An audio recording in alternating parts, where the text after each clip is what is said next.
So this is the old filter, and now I will pay attention how it's put together, right? Where are the O-rings and so on. So I pull it off. I think the both sides are the same. It's a Knecht Maler, okay, German quality, good one. And now there are 3 O-rings, as we said. 1, 2, 3. So I will be replacing them. Quickly grab some little tool or screwdriver or something. Right here. I don't want to damage anything. 1, 2, and there are different sizes, so you cannot go wrong when you will be putting it back. 3. Now this is the new one. It seems to be both sides exactly the same. I can see the size. This is supplied new hardware. I just make sure I don't lose it. And boom, new O-ring. Before I will be screwing it in, I will make sure the surface of the new O-ring right here has some oil on it, because when it goes in that it's not dry. And I don't forget these 2 O-rings, okay? As we just found out, there are 2 different sizes, so I put a bigger one first. Oh, perfect. Ooh, then I put a small one here.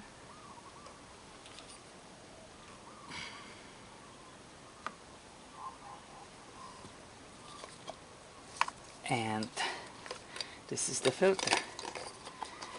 Push it all the way there. And I'm ready to install it back in the housing.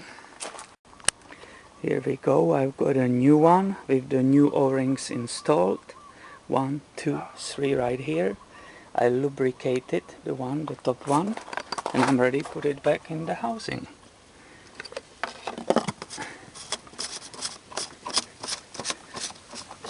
And as I said, I don't want to use too much force at the end.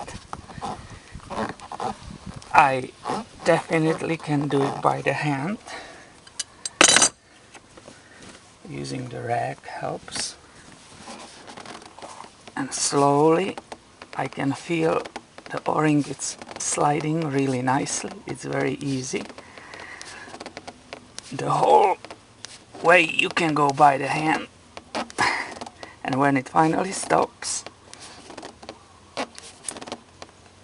because it's perfectly sealed by that large O-ring, when it finally stops, if you want, you can use that crescent. Just a little bit, not too much, because this, yeah, you saw that? Just it moved a little bit, and that's all what you need. Not much power for closing this. Look, this is hour later and it's still dripping.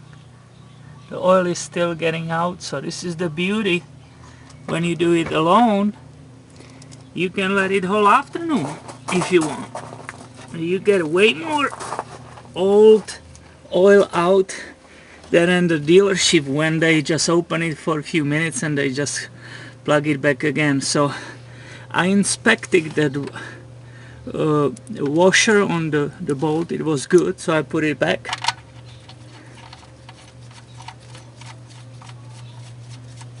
Okay, pay attention to it. And now I use my 13, and it's a short wrench, so I can apply some amount of pulling on it, but not too much. You don't want to break the thread in the oil pan. That will be a real problem. You will replace the entire oil pan. So just common sense. Pull on it, that make sure that the bolt will never fall out. That will be catastrophic failure. But also don't over tight it. So I think this is perfect. It definitely cannot go out. And let's see how the old oil looks like. Let's pull it out.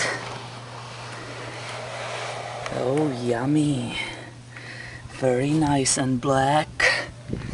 So now we have to fill up the engine with the engine oil again.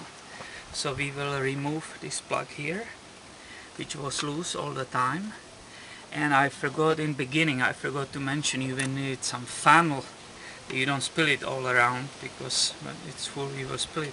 I actually made this one. This is really nice. And it nicely screws in and makes that huge filling spot for me. Look at this. This is fantastic. I love that. So as I said, we will use that mobile one or mobile one, I don't know, a fully synthetic turbo diesel truck 5W40, and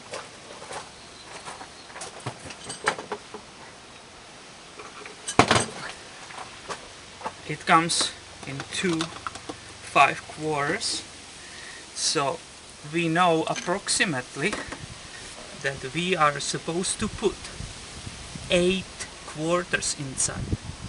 What I will do, I will put 7, because you don't want to overfill the engine, and if you overfill you have to get rid of the oil.